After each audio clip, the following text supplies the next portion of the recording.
अस्सलामुअलैकुम स्टूडेंट्स।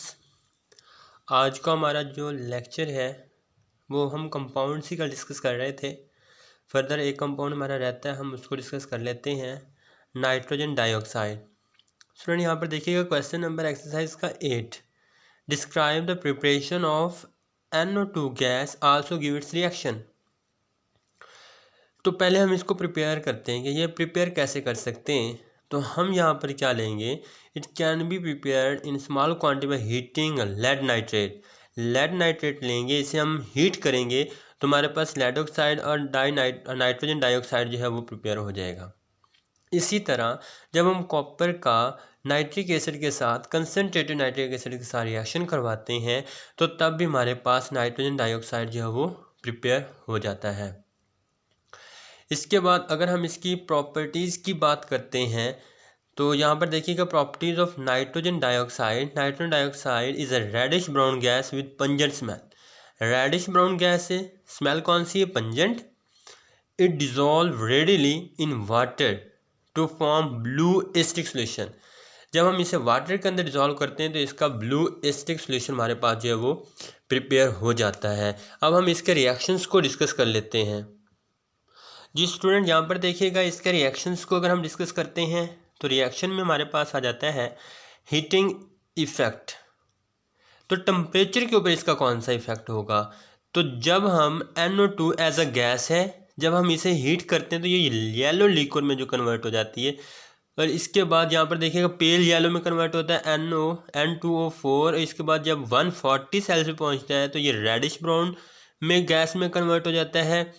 और इसके बाद जब हम 620 पर इसे हीट करते हैं तो ये कलरलेस NO में कन्वर्ट हो जाता है। तो ये इस चीज़ का मिक्सचर है कि यहाँ से गैस से लेकर यहाँ तक पहुँचने में ये डिफरेंट टेम्परेचर इसके ऊपर जो है वो इफ़ेक्ट करता है। इसके बाद डीकम्पोजिशन। अब स्टूडेंट यहाँ पर देखिएगा डीकम्पोजिशन की बात करते हैं तो element like phosphorus, potassium, carbon, NO2 yield O2 is decompose. जब ये डिकम्पोज होता है, जब हम इसे हीट करते हैं तो ये डिकम्पोज हो जाता है, किसमें, NO में, और साथ क्या बनता है, O2 जो है वो बनता है। इसी तरह फास्फोरस है, जब NO2 के साथ रिएक्ट करेगा तो PTO5 और NO में जो है वो कन्वर्ट हो जाएगा। इसके बाद थर्ड हमारे पास इसका रिएक्शन आ जाता है dissolution in water. In the absence of air, it dissolves in water to form nitric acid, nitrous acid. In the absence of air, in the presence of air ये water के साथ react नहीं करता, लेकिन in the absence of air ये water के साथ react करके नाइट्रिक एसिड और नाइट्रस एसिड जो है वो बना देता है। इसके बाद स्टूडेंट यहाँ पर देखिएगा in the presence of air और oxygen nitric acid is final product. in the absence of air तुम्हारे पास नाइट्रिक एसिड और नाइट्रस एसिड बनता है। जब in the presence of air तुम्हारे पास यहाँ पर जो है वो ऑक्सीजन की प्रेजेंस में हमारे पास होगा तो ये फाइनली जो है एक्वा सॉल्यूशन नाइट्रिक एसिड का जो है वो बन जाएगा। नेक्स्ट हमारे पास आ जाएगा रिएक्शन विद अल्कलीज। अल्कली के साथ ये रिएक्ट करता है, NaOH के साथ, QH के साथ, ये अल्कलीज हैं, इसके साथ ये रिएक्शन करता है तो हमारे पास यहाँ पर जो है वो NaNO3 और नाइट्रेट प्रोड्यूस करवाता है। Mixture of nitrate and nitrite, दोनों के नाइट्रेट और नाइट्राइट जो मिक्सचर है वो प्रोड्यूस करवा देता है। स्टूडेंट यहाँ पर देखिएगा नाइट्रेट, नाइट्राइट, नाइट्रेट और नाइट्राइट ये प्रोड्यूस करवाता है जब ये अल्कली के साथ जो है वो रिएक्ट करता है। अब यहाँ पर एक्सरसाइज का क्वेश्चन नंबर 10 का दूसरा पार्ट देखिएगा। यहाँ पर है NO2 is a strong oxidising agent, prove that. ये ऑक्सीडाइजिंग एजेंट क्यों है, प्रूव करें। तो it is a strong oxidising agent क्यों, क्योंकि जब ये H2S के साथ रिएक्ट करता है तो हमारे पास सल्फर और NO में कन्वर्ट हो जाता है, ये ऑक्सीडाइज हो रहा है, ऑक्सीडाइजिंग एजेंट है। FeSO4 H2SO4 के साथ जो रिएक्ट करता है तो Fe2SO3 और इसके बाद KiNO2 के साथ रिएक्ट करके ये प्रॉपर्टीज शो कर रही है कि ये स्ट्रॉन्ग ऑक्सीडाइजिंग एजेंट है। अब इसके बाद ये हमारे पास कंपाउंड थे नाइट्रोजन के। इसके बाद ऑक्सी एसिड्स ऑफ नाइट्रोजन अगर हम डिस्कस करते हैं ऑक्सी एसिड्स ऑफ नाइट्रोजन, तो दो तरह के नाइट्रोजन के ऑक्सी एसिड्स हैं। एक यहाँ पर आता है नाइट्रस एसिड, दूसरा है नाइट्रिक एसिड। तो हम यहाँ पर नाइट्रस एसिड को पहले डिस्कस कर लेते हैं। स्टूडेंट यहाँ पर देखिएगा ये इसका स्ट्रक्चर है, ये देखिएगा नाइट्रस एसिड का स्ट्रक्चर है NO2, यहाँ पर H आ जाएगा, यहाँ पर NO3 और ये H आ जाएगा, ये इसका स्ट्रक्चर है। इसके बाद यहाँ पर देखिएगा कि हमने इसे प्रिपेयर कैसे करना है। तो N2O3 लेंगे, वाटर के साथ इसका रिएक्शन करवाएंगे तो हमारे पास HNO2 बन जाएगा। और सिमिलरली जब हम बेरियम नाइट्राइड जो है BaNO2 लेंगे, H2SO4 के साथ इसका रिएक्शन करवाएंगे तो इसके साथ भी हमारे पास बेरियम सल्फेट और नाइट्रस ऑक्साइड जो है, नाइट्रस एसिड जो है वो बन जाएगा। जी स्टूडेंट, यहाँ पर देखिएगा प्रॉपर्टीज़ ऑफ नाइट्रस एसिड की अगर हम बात करते हैं तो यहाँ पर प्रॉपर्टीज़ में क्या चीज़ है, it is only known in the form of its salt and stable some extent in dilute solution. ये साल्ट है और स्टेबल होता है डाइल्यूट सोल्यूशन के अंदर। ये डिकम्पोज हो जाता है, अगर हम रिएक्शन की बात करते हैं तो ये डिकम्पोज हो जाता है। HNO2 जो है वो HNO3 NO और वाटर के अंदर जो है वो कन्वर्ट हो जाता है, डिकम्पोजिशन है इसकी। इसके बाद ऑर्डिनरी टेम्परेचर, कुछ टेम्परेचर हम इसे प्रोवाइड करेंगे तो ये किस में कन्वर्ट हो जाएगा, ये डिकम्पोज हो जाएगा। इसके बाद क्वेश्चन यहाँ पर बनता होता है कि HNO3 is oxidising agent as well as reducing agent, दोनों को एक्सप्लेन करें। तो स्टूडेंट यहाँ पर देखिएगा ये हमारे पास आ रहा है कि ऑक्सीडाइजिंग एजेंट भी है। एक चीज़ यहाँ पर देखिएगा स्टूडेंट, ये जो टेबल में साथ दिखा रहा हूँ, hyponitrous acid HNO reducing agent है, नाइट्रस एसिड जो है वो HNO2 reducing agent and oxidising agent है, नाइट्रिक एसिड जो है वो ऑक्सीडाइजिंग एजेंट है। नाइट्रस एसिड दोनों प्रॉपर्टी शो करता है। अब हम इसे एक्सप्लेन कर लेते हैं। यहाँ पर देखिएगा दोनों प्रॉपर्टी शो कर रहा है, रिड्यूसिंग एजेंट भी ऑक्सीडाइजिंग एजेंट भी।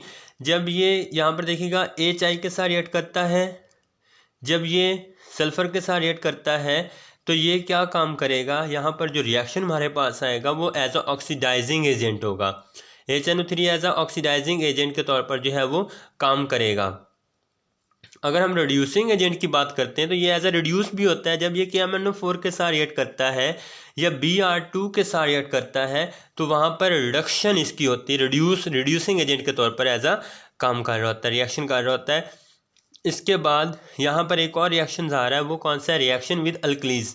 अल्कली के साथ ये रिएक्शन करता है तो नाइट्राइट बनाता है, ये याद रखिएगा, नाइट्राइट और वाटर। इसी तरह जब ये यहाँ पर कंपाउंड कनेक्टिंग NO2 ग्रुप, जब ऐसा कंपाउंड, ऐसा रिएक्शन जिसके अंदर NH2 ग्रुप जो है वो आ रहा हो तो उसके साथ भी ये रिएक्ट कर जाता है। ऑर्गेनिक के साथ भी ये रिएक्ट करता है, लेकिन उस ऑर्गेनिक के साथ रिएक्ट करता है जिसके अंदर NH2 ग्रुप आ रहा हो। ये देखिएगा यूरिया, इसके अंदर NH2 ग्रुप आ रहा है, अमाइनो बेंजीन NH2 ग्रुप आ रहा है, तो ये इसके साथ जाकर जो है वो रिएक्ट करेगा, तुम्हारे पास फिनोल बन जाएगा और इसके अंदर जो है वो N2 बेसिकली ये प्रोड्यूस करता है, नाइट्रोजन प्रोड्यूस करता है।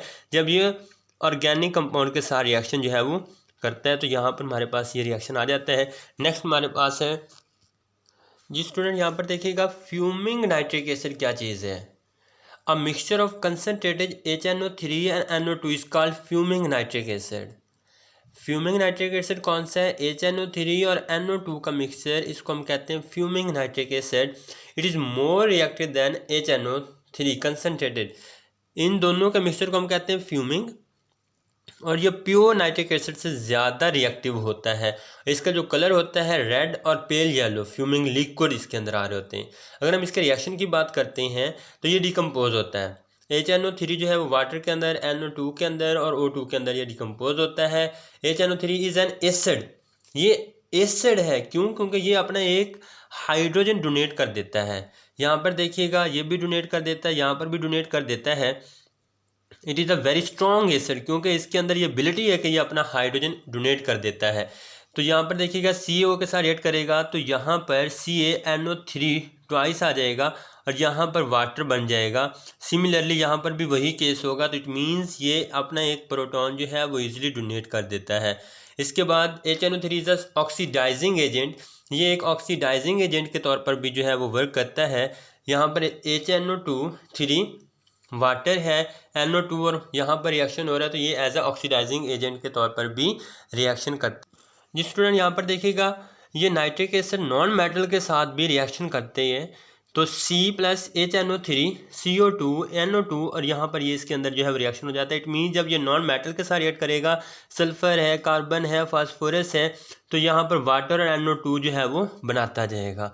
सिमिलरली अब विद मेटालॉइड्स, अगर ये मेटालॉइड्स के साथ रिएक्शन कर रहा है तो यहाँ पर देखिएगा ये मेटालॉइड्स के साथ रिएक्शन है, AsSB ये मेटालॉइड्स हैं, तो इसके साथ भी ये रिएक्शन देता है और वही चीज़ बना रहा है, NO2 और H2। इट मीन्स जब ये नॉन मेटल के साथ रिएक्शन करेगा तो तब भी हमारे पास NO2 वाटर बनेगा, जब ये नॉन मेटलॉइड्स के साथ रिएक्शन करेगा तो तब भी हमारे पास नाइट्रोजन डाइऑक्साइड और साथ साथ इसके वाटर बनेगा। जब ये मेटल के साथ रिएक्शन करता है तो यहाँ पर देखिएगा स्टूडेंट, डिफरेंट इसकी प्रोडक्ट्स हमारे पास आती हैं। डिफरेंट कैसे आ रही हैं, यहाँ पर देखिएगा जब ये मेटल के साथ रिएक्शन कर रहा है मैग्नीशियम के साथ, मैंगनीज के साथ, तो उसके नाइट्रेट बनाता है, हाइड्रोजन लिबरेट कर रहा है। जब ये कॉपर के साथ, डाइल्यूट के साथ और कॉपर कंसनट्रेटेड, ये शॉर्ट क्वेश्चन के तौर पर आता है कि what happen when nitric acid react with concentrated dilute nitric acid react with copper, तो इसकी डिफरेंट प्रोडक्ट्स हमारे पास यहाँ पर बनती हैं। यहाँ पर देखिएगा NO बनता है और यहाँ पर NO2 बनता है। जब हम डाइल्यूट लेंगे तो NO बनेगा, जब हम डाइल्यूट नहीं लेंगे, कंसनट्रेटेड लेंगे तो NO2 बनेगा। सिमिलरली यहाँ पर हमारे पास देखिएगा अगर हम मरकरी की बात करते हैं तो यहाँ पर भी डिफरेंट रिएक्शंस होगा, डाइल्यूट और कंसनट्रेटेड के साथ रिएक्शन हो रहा है तो वहाँ पर भी वही प्रोडक्ट बनेगी जो कॉपर के अंदर आ रही है। सिल्वर के साथ इसका रिएक्शन हो रहा है, इसके बाद टिन के साथ हो रहा है तो टिन के साथ भी इसका रिएक्शन आ जाता होता है। इवन यहाँ पर देखिएगा जिंक, तो यहाँ पर जो शॉर्ट क्वेश्चन आ रहा है वो या तो कॉपर के साथ होगा या मरकरी के साथ होगा या यहाँ पर जिंक के साथ इसका रिएक्शन वो पूछेगा कि कैसे रिएक्शन करता है डाइल्यूट और कंसनट्रेटेड। यहाँ पर देखिएगा डाइल्यूट, वेरी डाइल्यूट और कंसनट्रेटेड, डाइल्यूट, वेरी, यहाँ पर वेरी डाइल्यूट, डाइल्यूट और कंसनट्रेटेड। जब आप वेरी डाइल्यूट लेते हो तो यहाँ पर अमोनियम नाइट्रेट बनता है, जब आप डाइल्यूट लेते हो तो N2O बनता है, जब आप कंसनट्रेटेड लेते हो तो NO2 बनता है। ये याद रखिएगा, जिंक के साथ इसका जो है वो शॉर्ट क्वेश्चन के तौर पर हमारे पास क्वेश्चन जो है वो आ जाता होता है। और इसके बाद हमारे पास यहाँ पर है विद रिड्यूसिंग एजेंट, ये एज ए रिड्यूसिंग एजेंट के तौर पर भी रिएक्ट करता है। FeSO4 H2S और HI ये Fe2SO4 3 बना देता है, तो ये एज अ रिड्यूसिंग एजेंट के तौर पर भी जो है वो वर्क करता है। यहाँ पर देखिएगा एक्सरसाइज का question number 4, why does aqua regia dissolve gold and platinum, तो एक्वा रिजिया जो है वो शॉर्ट क्वेश्चन आ जाता होता है, ये भी इंपॉर्टेंट है। तो 1 वॉल्यूम ऑफ कंसनट्रेटेड HNO3 और 3 वॉल्यूम ऑफ ACl कंसनट्रेटेड दोनों होंगे, तो यहाँ पर हमारे पास ये जो मिक्सचर होगा ये एक्वा रिजिया बन जाएगा। तो NOCl, NO और यहाँ पर Cl आ जाएगा। ये जो गोल्ड और प्लाटिनम के साथ जब ये रिएक्शन करेगा तो AuCl3 और PtCl3 हमारे पास जो है वो बन जाएगा। अब इसके यहाँ पर हमारे पास आ जाते हैं यूजेस। अगर हम यूजेस की बात करते हैं, it is use nitric acid, it is use as a laboratory agent, manufacturing of nitrous fertiliser, manufacturing of explosive और manufacturing organic dyes and varnishes. ये बनाने के लिए हमारे जो है ये काम आता है नाइट्रिक एसिड। यूजेस भी इसके इम्पोर्टेंट हैं। तो ये हमारा आज का टॉपिक था। अल्लाह हाफिज़।